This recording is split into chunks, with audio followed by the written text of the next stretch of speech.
Bonjour et bienvenue sur chaîne chrétienne. Alors, le but de cette vidéo est toujours de parler de la résurrection de Jésus, mais là je vais particulièrement parler du credo du symbole des apôtres, du symbole de Constantinople, et de l'idolâtrie, pour moi, qui peut se trouver à l'intérieur du symbole des apôtres. Je vais particulièrement commenter dans le credo la phrase qui dit « Il viendra de là pour juger les vivants et les morts ». Donc cette phrase-là, « de là il viendra pour juger les vivants et les morts », ça vient de 2 Timothée, chapitre 4, verset 1. Alors, très bien. Timothée, c'est Saint Paul qui dit ça, Dieu viendra juger les vivants et les morts. Bon, et cette phrase est dite dans un contexte qui n'est pas le même que le contexte du credo. Saint Paul parle à Timothée, il l'encourage à annoncer la bonne nouvelle avec douceur. Il dit, je te conjure devant Dieu et devant Jésus-Christ qui doit juger les vivants et les morts, et au nom de son apparition et de son royaume, donc son apparition, au nom de sa résurrection, prêche la bonne parole, insiste en toute occasion, favorablement, reprend, censure, exhorte avec toute douceur et en instruisant. Bon. Saint Paul encourage Timothée. Voilà, cette phrase dans le contexte d'encouragement et de bon, effectivement, Jésus est ressuscité. Et aussi il dit qui doit juger les vivants et les morts. Jésus qui doit juger les vivants et les morts. Bon. Dans le credo, on retrouve il siège à la droite de Dieu le Père Tout-Puissant, il viendra de là pour juger les vivants et les morts. Donc, juger les vivants et les morts. Ça fait référence à 2 Timothée, chapitre 4, verset 1. Alors, ce qu'il faut bien comprendre, c'est que ça peut engager la terreur. C'est ce qui s'est passé tout au long de l'histoire. À la place d'avoir des craintes, on doit craindre Dieu, il s'est passé des terreurs. Les gens ont été terrorisés, donc c'est au-delà des craintes. Ça, c'est pas ce que veut Jésus. Donc, moi, personnellement, quand Saint Paul dit il viendra de là juger les vivants et les morts, pour un peu servir Jésus, j'avais tendance à citer les paroles de Jésus à la place des paroles de Saint Paul. Et Jésus, dans Jean chapitre 3, verset 17, dit « Dieu, en effet, n'a pas envoyé son Fils dans le monde pour qu'il juge le monde, mais pour que le monde soit sauvé par lui. » Donc, Dieu n'envoie pas Jésus pour juger le monde. Et dans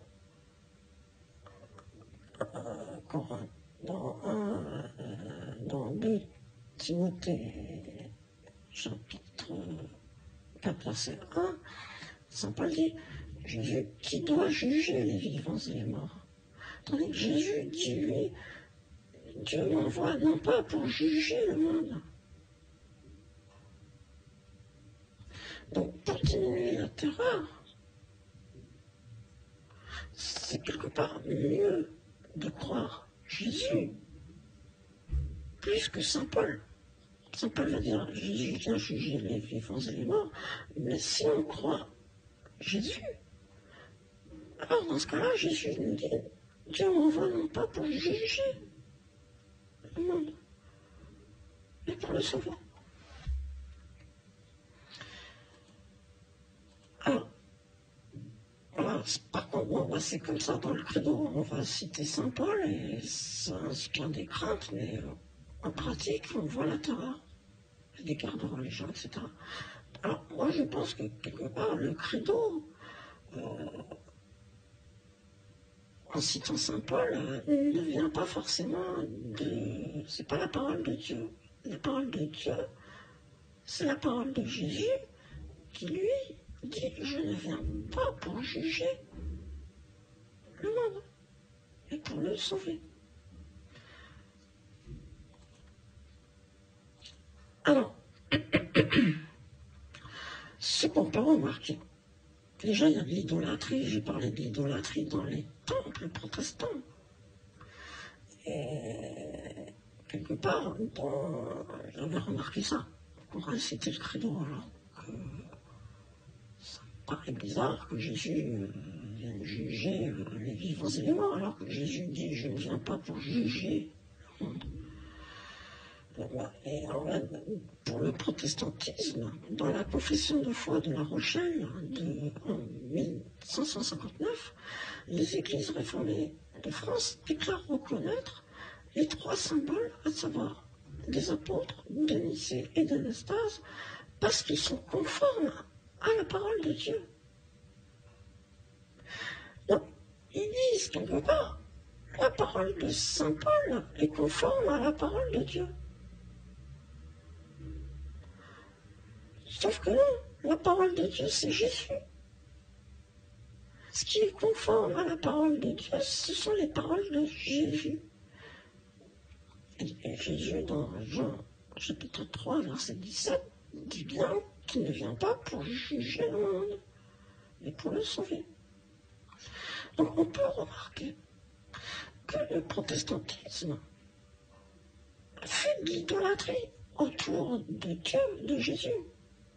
On va quelque part dire que saint Paul, c'est Dieu ou c'est Jésus. Alors que c'est comme le veau d'or, en fait. Saint Paul devient comme le veau d'or. On va dire, on reconnaît les symboles parce qu'ils sont conformes à la parole de Dieu. Donc on va croire que saint Paul, c'est Dieu. C'est ça qui ne va pas. On peut dire, ben voilà, il y a de l'idolâtrie. On fait une confusion autour de Jésus, qui dit « Je ne viens pas juger les vivants et les morts. Je ne viens pas juger le monde. » C'est quand Jésus dit « Je ne viens pas juger le monde », il ne vient pas juger la planète Terre avec ses animaux, ses végétaux. Il ne vient pas les juger. Il vient les sauver. Il sauve la création. Et les hommes sont inclus dans les vivants et les morts sont sauvés. Il n'y a pas de raison que Jésus sauve les animaux, les végétaux et pas les hommes. Quand il dit « je sauve, Dieu m'envoie pour sauver le monde », dedans il y a les hommes, les vivants et les morts.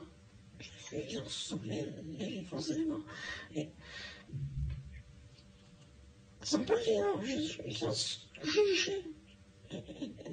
Dieu, c'est Jésus, il dit non, je ne m'envoie pas pour juger le monde. Donc quand nos protestants disent, on reconnaît les apôtres, c'est comme étant conforme à la parole de Dieu, à ce moment-là, on fait de l'idolâtrie. Ce n'est pas Dieu, saint Paul, c'est pas Dieu.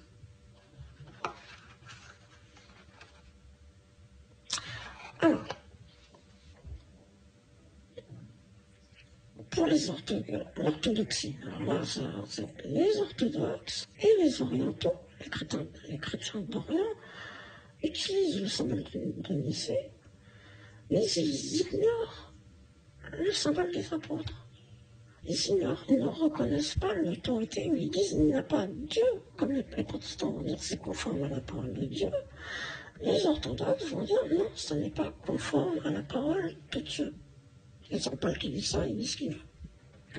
C'est pas Dieu. Donc l'orthodoxie et les chrétiens d'Orient ne reconnaissent pas le symbole des apôtres. Tandis que les catholiques comme les protestants, c'est un peu l'église de Rome en fait, eux reconnaissent le symbole des apôtres. Ils reconnaissent, pas bien quelque part. Ils disent Saint Paul c'est Jésus quelque part. C'est pas. Alors c'est d'autant plus critiquable pour les protestants qui eux vont dire non, c'est la sola scriptura, seules les Écritures comptent. Mais hélas, ils vont reconnaître le credo comme faisant partie des Écritures. Comme si c'était Dieu qui avait dit ça. Donc on n'a pas tant que ça. Enfin, s'ils disent oui, il n'y a que les Écritures, mais qu'ils incluent le credo, là, ça... Il y a seulement les Écritures du Nouveau Testament plus le credo, ça c'est pas... Alors que les orthodoxes vont dire non, nous on reconnaît que les Écritures, pas le credo. Les orthodoxes, c'est critiquable pour les protestants, ils vont dire non, on reconnaît que les Écritures. On veut savoir, les Écritures, on va penser que c'est que le Nouveau Testament. Eh bien non, ils reconnaissent plus d'autres Écritures qui ne sont pas dans le Nouveau Testament. Alors après, si vous dites, non, moi je ne reconnais que les Écritures du Nouveau Testament, voire je ne reconnais que les paroles de Jésus, mais dans ce cas-là, vous êtes excommunié. Vous ne pouvez pas être protestant.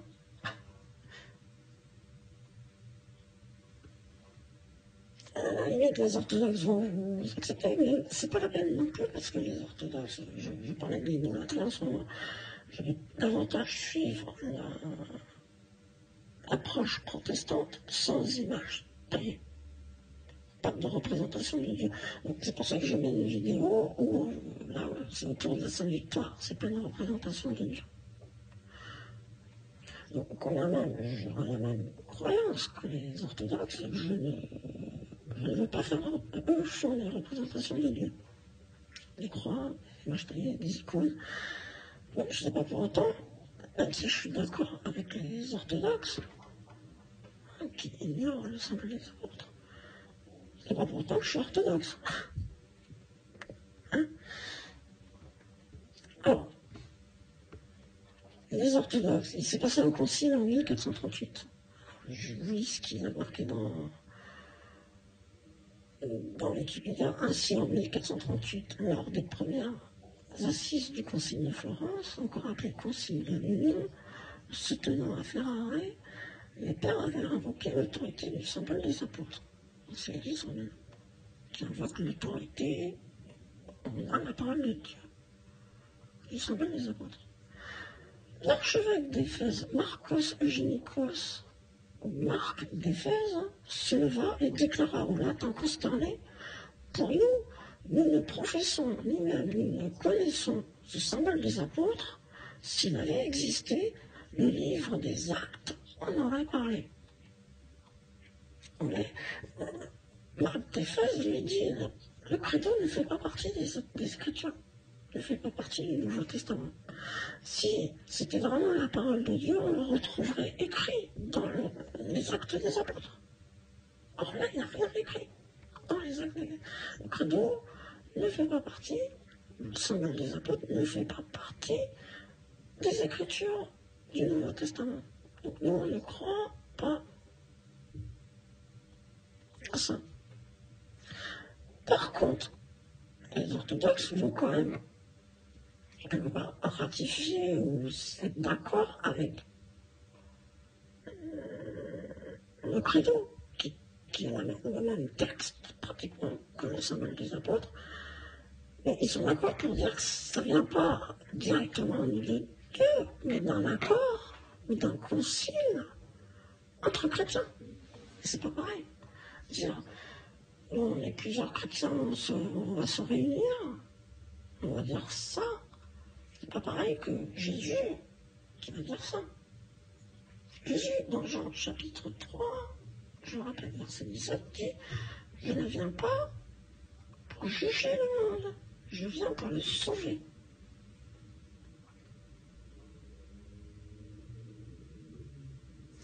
Donc, quand saint Paul, je reprends, qui dit Jésus viendra juger les vivants et les morts, c'est un petit peu, il dit le contraire de Jésus. Par contre, si saint Paul dit, bon, Jésus vient juger les vivants et les morts, mais plus loin il parle de sa résurrection, donc dans ce cas-là, ça sous-entend que par la croix, s'ils sont un peu plus jugés par la croix, ils obtiennent une grâce. Ce serait plus intelligent de dire Jésus dans le credo, je crois que Jésus est à la droite du Père et qu'il descendra pour sauver les vivants et les morts, sauver le monde. Ce serait plus intelligent de reprendre la parole de Jésus. Et intelligent, c'est-à-dire chercher Jésus. Donc si on cherche Jésus, on va prendre ses paroles, on ne va pas prendre les paroles de Saint Paul. Et la parole de Jésus, c'est qu'il vient. Dieu l'envoie non pas pour juger les vivants et les morts, mais pour sauver le monde. C'est plus intelligent comme credo pour moi. C'est mon avis. Mais donc, je suis de l'avis de Marc d'Éphèse qui dit ouais, ben ça, juger les vivants et les morts, c'est pas tant inspiré, enfin, c'est pas Jésus qui dit ça, quoi. Par contre, on sait ce qu'il dit dans Jean, chapitre 3, verset 17. Il dit qu'il vient pour sauver le monde. Voilà. Alors,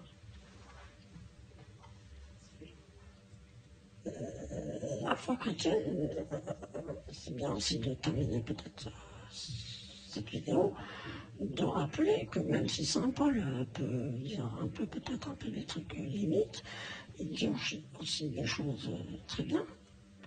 Et par exemple, dans 1 Corinthiens, chapitre 15, il dit « Et si le Christ n'est pas ressuscité, notre prédication est donc vaine, et notre foi aussi est vaine. » Quelque part, la foi chrétienne ne tient uniquement que sur la résurrection de Jésus. Donc tout ce qu'on peut raconter, ça serait idiot ou ça ne servira à rien si Jésus n'était pas ressuscité. Ce qui compte, pour la foi chrétienne, la seule chose qui compte, c'est la résurrection de Jésus. Le miracle se situe uniquement là. Ce qui compte, en fait, c'est que Jésus est mort, puis il reprend vie. Le miracle, c'est que Dieu, Jésus, est capable de faire vivre les morts. Il se situe là, véritablement, sur ce quoi on peut s'appuyer en tant que chrétien. Et pas forcément que Dieu a créé la terre et les cieux, etc. Le miracle n'est pas là. Le miracle, c'est que Jésus fait revivre les morts. Et pas pour les juger, pour les sauver.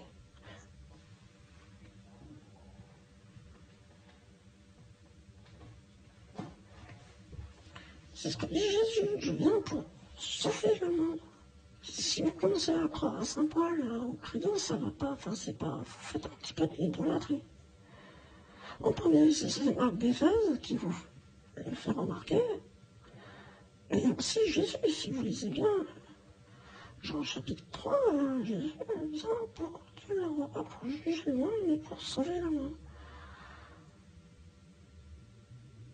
Donc moi j'encourage, c'est peut-être plus facile pour les protestants qui ne croient seulement qu'aux Écritures. Moi j'encourage les protestants un peu à réfléchir à ce que dit le Marc d'Éphèse, que le symbole des apôtres ne fait pas partie des Écritures.